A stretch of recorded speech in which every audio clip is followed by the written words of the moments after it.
Oklahoma's winning in the spring transfer portal.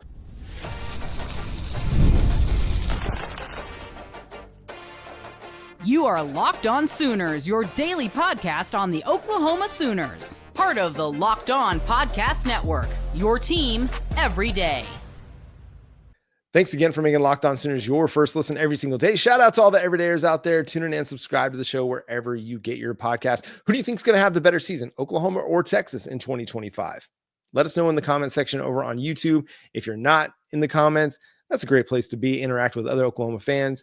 And hey, let us know on social media what you think. I know a lot of people are going to let me know what they think about that first segment about Texas. But listen, I like what Oklahoma's done in the spring portal. I like what they've done all off season. They've just continued to hit home run after home run after home run. And a lot of it comes from the fact that they've hired Jim Nagy, and Jim Nagy, being a really, really strong scout and recruiter, has helped them to make some significant additions in the portal. And Max Olson of ESPN believes the Oklahoma Sooners are one of the teams that are rising, one of the winners of spring portal season. Here's what he had to say over at ESPN. He said, the Sooners, new general manager Jim Nagy is off to a strong start in Norman. The Sooners addressed their concerns at running back by acquiring one of the best returning backs in the country in Cal's Jaydn. The Pac-12's leading rusher in 2023 and number 3 player in our spring transfer rankings was banged up for most of last season, but he looks poised for a big year alongside quarterback John Mateer. Just on that, they added a dynamic player in Jaydn. It's garnered rave reviews across the college football landscape. You've got to have a healthy ankle to be really productive at the collegiate level. Also, let's not discount the drop-off in talent that Cal had along the offensive line, everywhere else in that offense, when you go from playing Pac-12 football to the ACC. I mean, we're seeing now an even greater drop-off in talent with Cal, as a lot of players are entering the transfer portal. So get Jaydn at Oklahoma with a quarterback like John Mateer behind an offensive line produced by and developed by Bill Bedenbaugh, and he's going to have a chance to have another 1,000-yard season. Remember, he's got 3,333 total yards from scrimmage in his career, 30 total touchdowns in his career. And you've got a dude that's a dynamic big play threat. He can hit the home run, but he's going to churn out a lot of 10, 15-yard runs as well, which is something you just haven't had much of the last couple of years. You've had guys that were able to get some good yardage, but they just haven't been able to create those explosive runs with as much regularity. So the Jaydn addition, man, it's going to make everybody better. Again, it's a guy that doesn't have to have that clean runway. Obviously, you create big holes and he's going to take advantage of them, but he's able to make things happen even when it's not the cleanest hole to run through, because he doesn't go down on first contact. He's a tough runner and he's got good contact balance. He's going to be a big player for Oklahoma. But it's not just there. The Oklahoma Sooners added another potential piece in Jake Maikkula, a guy that is going to help them win as well. The Sooners secured this is Max Olson talking. The Sooners secured a potential starter at center and Stanford transfer Jake Maikkula, and they are hunting still for help at tight end and kicker. Coach Brent Venables and his staff also worked things out with David Stone, convincing the former 5-star recruit to withdraw his name from the portal on Sunday and stay in Norman after he entered on Friday.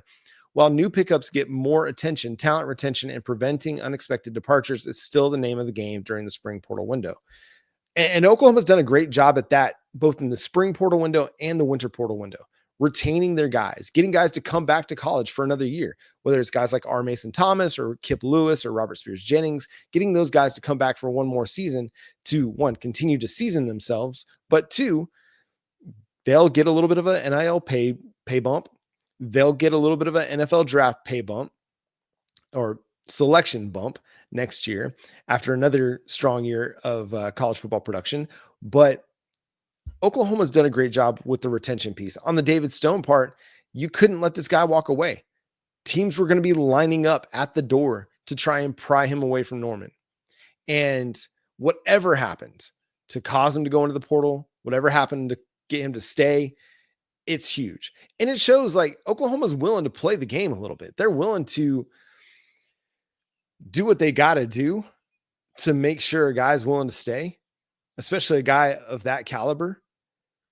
It's the old Jimmy Johnson effect where, hey, I'm not going to treat, Troy Aikman the same as I'm going to treat a backup linebacker that only plays special teams. I'm going to treat them differently. And so, like, you see that David Stone and Oklahoma, really with David Stone, was willing to make things work.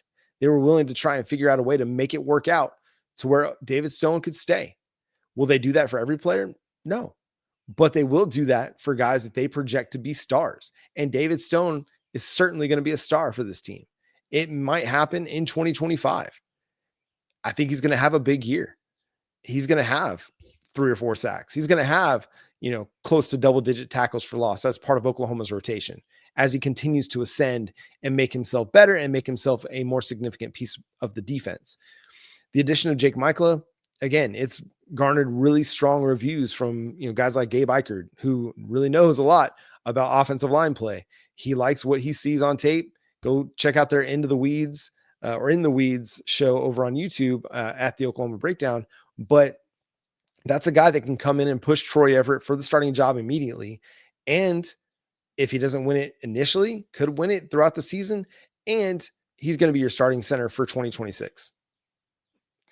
So Oklahoma has done some really good things in the spring portal window, and they're not done.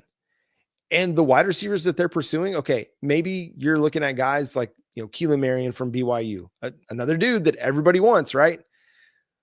I know people are just talking about, okay, it's just BYU, but everybody wants that guy. That dude's got a bunch of offers. Okay. We're talking about, Jermichael Carter. Okay.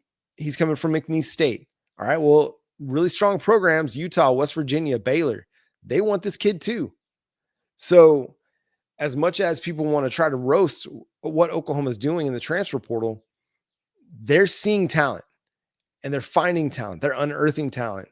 And it's not just, hey, this is a guy nobody wants. No, these are guys that Power 4 programs across the country want. And if they can get a Jermichael Carter or a Keelan Marion to come in at wide receiver, that really helps solidify their wide receiver room. Because as much as we expect Javonte Gibson and Jaydn Gibson to be back for the fall, given Oklahoma's injuries and history over the last year with injuries, it's hard to have any kind of expectation that could happen. It's hard to fully count on that and trust that that's going to be the case. Will it be the case? Maybe. I'm not going to sit here and say they're not going to be available. I just don't know that they're going to be available. And I think that's probably how Oklahoma feels. They probably want to feel a little bit more solidified. They want to have a little bit more, collegiate production in their wide receiver room because they've got talented kids.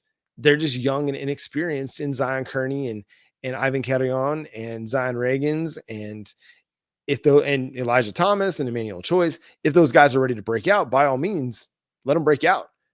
But they'll have to continue to win opportunities and earn opportunities and solidify themselves as starters. So I like what Oklahoma's done in the portal. They're going to continue to get wins out of the portal, and don't look at just a player's high school recruiting rankings. If you trust Brent Venables' talent evaluation ability, you trust Jim Nagy's talent evaluation ability, you trust Ben Arbuckle's talent evaluation ability, then trust the additions because the additions have been strong so far, and I think they'll continue to be strong as well.